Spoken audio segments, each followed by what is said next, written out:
ಏನಕ್ಕೆ ಅಂದರೆ ಮೂತ್ರ ವಿಸರ್ಜನೆಗೂ ಜಾಗ ಇರಲಿಲ್ಲ ಅಂತ ಪೊಲೀಸ್ ಠಾಣೆಗಳನ್ನ ಸಂಪೂರ್ಣವಾಗಿ ನವೀಕೃತ ಮಾಡಿದ್ರು. ಮಾನ್ಯ ಗೃಹ ಮಂತ್ರಿಗಳು ಮೊನ್ನೆ ಮೈಸೂರಿಗೆ ಬೇರೆ ಕಾರ್ಯನಿಮಿತ್ತ ಬಂದಾಗ ಮೈಸೂರಿನ ನಜರ್ಬಾದ್ ಪೊಲೀಸ್ ಸ್ಟೇಷನ್ಗೆ ದಿಢೀರ್ ಅಂತ ಭೇಟಿ ಕೊಟ್ಟಿದ್ದಾರೆ. ಭಾಳ ಒಳ್ಳೆ ಕೆಲಸ ಮಾಡಿರೋವಂಥದ್ದು. ಅದು ಅವ್ರು ಮಾತಾಡ್ತಾ ಹೇಳ್ತಾ ಇದ್ದಾರೆ, ನಾನು ಈ ರಸ್ತೆಯಲ್ಲಿ ಓಡಾಡ್ತಾ ಬರ್ತಾ ನಾನು ಈ ಠಾಣೆನ ಗಮನಿಸ್ತಾ ಇದ್ದೆ, ಒಂದ್ಸರಿ ವಿಸಿಟ್ ಮಾಡಬೇಕು ಅಂತೇಳಿ ಅನ್ನಿಸ್ತು, ಅದು ಇವತ್ತಾಗಿದೆ ಅಂತೇಳಿ ಹೇಳಿದ್ದಾರೆ. ಆಮೇಲೆ ಅದೆಲ್ಲ ನೋಡ್ಕೊಂಡು ಬಂದು ಅವ್ರು ಹೇಳ್ತಾರೆ, ಇದು ರಿನಿವೇಷನ್ ಆಗಬೇಕು ಇದ್ರದ್ದು, ಅದರಿಂದ ಬೇಗ ಈ ಕೆಲಸನ ಎತ್ಕೊಳ್ಳೋದಕ್ಕೆ ಕೈಗೆತ್ಕೊಳ್ಳೋದಕ್ಕೆ ನಾನು ಹೇಳ್ತೀನಿ ಅಂತೇಳಿ ಹೇಳ್ತಿದ್ದಾರೆ. ಭಾಳ ಒಳ್ಳೆ ವಿಚಾರ. ಆದರೆ ನಾನು ಗೃಹ ಮಂತ್ರಿಗಳಿಗೆ ಹೇಳೋ ವಿಚಾರ ಏನು ಅಂತ ಹೇಳಿದ್ರೆ, ಈ ರೀತಿ ದುಡುಕಿನ ನಿರ್ಧಾರ ತಗೋಬೇಡಿ. ಮೈಸೂರಿನಲ್ಲಿ ಬಹಳಷ್ಟು ಪೊಲೀಸ್ ಸ್ಟೇಷನ್ಗಳು ಸೋರ್ತಾ ಇದ್ದಾವೆ. ಉದಾಹರಣೆಗೆ ಮಹಿಳಾ ಪೊಲೀಸ್ ಸ್ಟೇಷನ್ನು ಮತ್ತು KR ಪೊಲೀಸ್ ಸ್ಟೇಷನ್ನು, ಈ ರೀತಿ ಭಾಳ ಪೊಲೀಸ್ ಸ್ಟೇಷನ್ಗಳು ತುಂಬ ರಿಪೇರಿಗೆ ಬಂದಿದೆ. ಎಲ್ಲದಕ್ಕಿಂತ ಹೆಚ್ಚಾಗಿ ಸರ್ಕಾರ ಮತ್ತು ಈ ದಳ್ಳಾಳಿಗಳು, ಯಾರು ರಿಯಲ್ ಎಸ್ಟೇಟ್ ದಳ್ಳಾಳಿಗಳಿದಾರಲ್ಲ, ಅವರೆಲ್ಲ ಗ್ರೇಟರ್ ಮೈಸೂರು ಮಾಡ್ತೀವಿ ಅಂತೇಳಿ ಭಾಳ ದೊಡ್ಡ ದೊಡ್ಡ ಶಂಕ ಹೊಡ್ಕೋತಾ ಇದ್ದಾರೆ. ಅವ್ರಿಗೆ ನಾಚಿಕೆ ಆಗಬೇಕು. ಮೈಸೂರಿನ ಜನಸಂಖ್ಯೆ ಈಗ 15 ಲಕ್ಷಕ್ಕೆ ಬಂದ್ಬಿಡುತ್ತೆ ಒಂದು ವರ್ಷ, ಒಂದೂವರೆ ವರ್ಷ ಹೋದರೆ. ಯಾವುದೇ ಪೊಲೀಸ್ ಸ್ಟೇಷನ್ನು 50 ಹೆಚ್ಚಿಗಿಂತ ಜಾಸ್ತಿ ಇಲ್ಲ ಜಾಗಗಳು.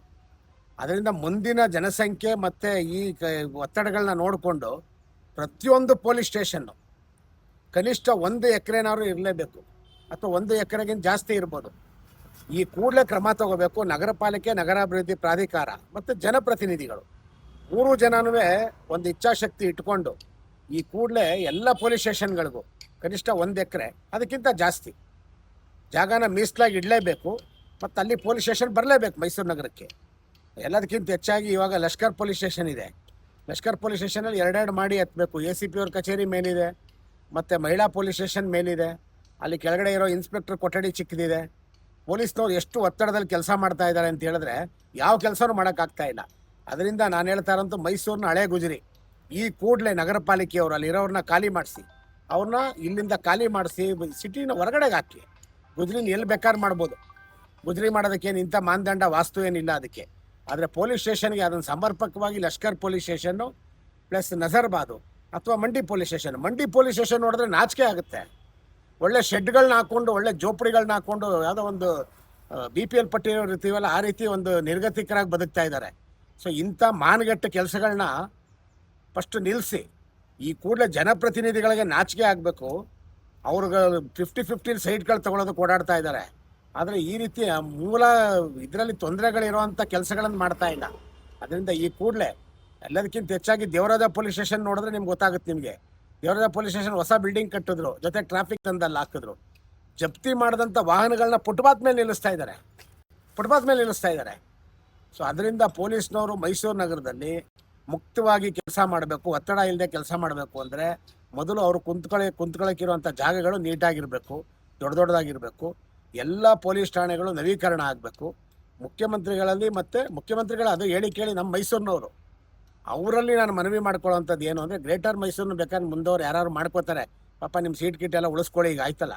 ಅದಕ್ಕಿಂತ ಹೆಚ್ಚಾಗಿ ಏನಾದ್ರು ಮೈಸೂರು ನಗರಕ್ಕೆ, ಮೈಸೂರು ಜಿಲ್ಲೆಗೆ ಅಥವಾ ನಿಮ್ಮ ತವರು ಜಿಲ್ಲೆಗೆ ಏನಾದ್ರು ಮಾಡಬೇಕು ಅಂತ ಅನಿಸಿದ್ರೆ ಗೃಹ ಮಂತ್ರಿಗಳ ಜೊತೆಯಲ್ಲಿ ಮಾತಾಡಿ, ಜಿಲ್ಲಾಧಿಕಾರಿ ಜೊತೆಯಲ್ಲಿ ಮಾತಾಡಿ, ಇಲ್ಲಿ ಮೈಸೂರಿನ ಜನಪ್ರತಿನಿಧಿಗಳನ್ನು ಕೂರಿಸ್ಕೊಂಡು ಮೊದಲು ಪೊಲೀಸ್ ಠಾಣೆಗಳು ಎಷ್ಟು ಪೊಲೀಸ್ ಠಾಣೆ ಇದೆ ಅಷ್ಟಕ್ಕೂ 1 ಎಕರೆ ಜಾಗನ ತಕ್ಷಣ ಮಂಜೂರು ಮಾಡಿ, ಬೇಕಾದಷ್ಟು ಜಾಗ ಇದೆ, ಪಟ್ಟಭದ್ರರೆಲ್ಲ ಹಿಡ್ಕೊಂಡು ಕೂತ್ಕೊಂಡಿದ್ದಾರೆ, ಅವ್ರನ್ನೆಲ್ಲ ಖಾಲಿ ಮಾಡಿಸಿ ಈ ಕೂಡಲೇ ಪೊಲೀಸ್ ಠಾಣೆ ನವೀಕೃತ ಆಗಬೇಕು.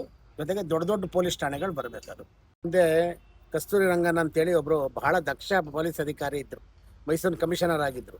ಅವ್ರ ಕಾಲದಲ್ಲಿ ರೌಡಿ ಪ್ರತಿಬಂಧಕ ದಳ ಅಂತ ಆಯಿತು. ಆ ರೌಡಿ ಪ್ರತಿಬಂಧಕ ದಳ ಈ ನಮ್ಮ ಕಸ್ತೂರಿ ರಂಗನ್ ಅವರ ನೇತೃತ್ವದಲ್ಲಿ ಎಂಥ ಕೆಲಸ ಮಾಡಿದ್ರು ಅಂದರೆ, 50 ವರ್ಷ 60 ವರ್ಷ ಆಗಿರೋ ಅಂಥ ಸೋರ್ತಾ ಇದ್ದಂಥ, ಏನಕ್ಕೆ ಅಂದರೆ ಮೂತ್ರ ವಿಸರ್ಜನೆಗೂ ಜಾಗ ಇರಲಿಲ್ಲ ಅಂಥ ಪೊಲೀಸ್ ಠಾಣೆಗಳನ್ನ ಸಂಪೂರ್ಣವಾಗಿ ನವೀಕೃತ ಮಾಡಿದ್ರು. ಜೊತೆಗೆ ಅವ್ರು ಮುಂದೆ ಬಂದಂಥ ಕೆಂಪಯ್ಯನವರು ಅವರು ಕೂಡ ಅದಕ್ಕೆ ಕೈ ಜೋಡಿಸಿದ್ರು.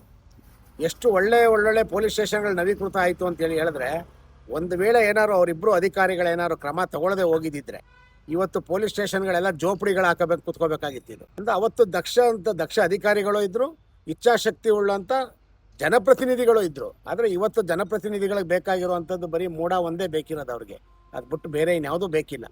ಸೊ ಅದರಿಂದ ಅಂಥ ಅಧಿಕಾರಿಗಳನ್ನು ಸ್ಮರಣೆ ಮಾಡ್ಕೊಳ್ಳೋದು ಕೂಡ ನಮ್ಮ ಕರ್ತವ್ಯ ಆಗುತ್ತೆ. ಮುಖ್ಯಮಂತ್ರಿಗಳಲ್ಲಿ ಮತ್ತು ಗೃಹ ಮಂತ್ರಿಗಳಲ್ಲಿ ನಾನು ಮನವಿ ಮಾಡ್ಕೊಳ್ಳೋವಂಥದ್ದು, ಅಂಥ ಒಬ್ಬ ಅಧಿಕಾರಿನ ನೇಮಕ ಮಾಡಿ. ಮೈಸೂರು ಕ್ರೈಮ್ ರೇಟ್ ಜಾಸ್ತಿ ಅಂತ ಅವರೇ ಹೇಳ್ತಾ ಇದ್ದಾರೆ. ನೆನ್ನೆನೂ ಕೂಡ ಒಂದು ಮರ್ಡರ್ ಆಗಿದೆ. ಇಷ್ಟೆಲ್ಲ ಕೆಲಸ ಮಾಡ್ತಿರೋ ನೆನ್ನೆ ಒಂದು ಮರ್ಡರ್ ಆಗಿದೆ. ಸೊ ಅದರಿಂದ ಅಮೂಲಾಗ್ರವಾಗಿ ಬದಲಾವಣೆ ಆಗಬೇಕು, ಬೇರೆ ಸಮೇತ ಕ್ರಿಮಿನಲ್ಗಳನ್ನ ಕಿತ್ತೊಗಿಬೇಕು. ರಾಜಕಾರಣಿಗಳಿಗೆ ನಾನು ಮಾನ ಮರ್ಯಾದೆ ಇದೆಯಾ ಅಂತ ಕೇಳ್ತೀನಿ. ಯಾವನೇ ಒಬ್ಬ ಕ್ರಿಮಿನಲ್ಲು ಅವನ ಪರವಾಗಿ ಪೊಲೀಸ್ನವ್ರಿಗೆ ಬಿಡಿ ಅಂತೇಳಿ ವಕಾಲತ್ ಆಗ್ತಾರಲ್ಲ, ಅಂಥವ್ರ ಹೆಸರನ್ನ ಬಹಿರಂಗಪಡಿಸಿ ನೀವು ಸಮಾಜದಲ್ಲಿ. ಅಂಥ ರಾಜಕಾರಣಿ ಅಥವಾ ಪುಡಾರಿಗಳ ಹೆಸರನ್ನ, ಯಾವ ಕ್ರಿಮಿನಲ್ನ ಬಿಡಿ ಅಂತ ಹೇಳ್ತಾನೆ ಅಂಥ ಜನಪ್ರತಿನಿಧಿ ಅಥವಾ ಯಾವುದೇ ಪೊಲಿಟಿಕಲ್ ಲೀಡ್ರು ಅಂಥವ್ರ ಹೆಸರನ್ನ ಬಹಿರಂಗ ಮಾಡಿ. ಪೊಲೀಸ್ ಅವರು ಒತ್ತಡದಲ್ಲಿ ಕೆಲಸ ಮಾಡ್ತಾ ಇದ್ದಾರೆ, ಅದರಿಂದ ಆಚೆ ಮುಕ್ತ ಬರಲಿ ಅಂತೇಳಿ ನಾನು ಮನವಿ ಮಾಡ್ಕೊಳ್ತೇನೆ. ಮೈಕಾ ಪ್ರೇಮ್ ಕುಮಾರ್, ಮೈಸೂರು ರಕ್ಷಣಾ ವೇದಿಕೆ.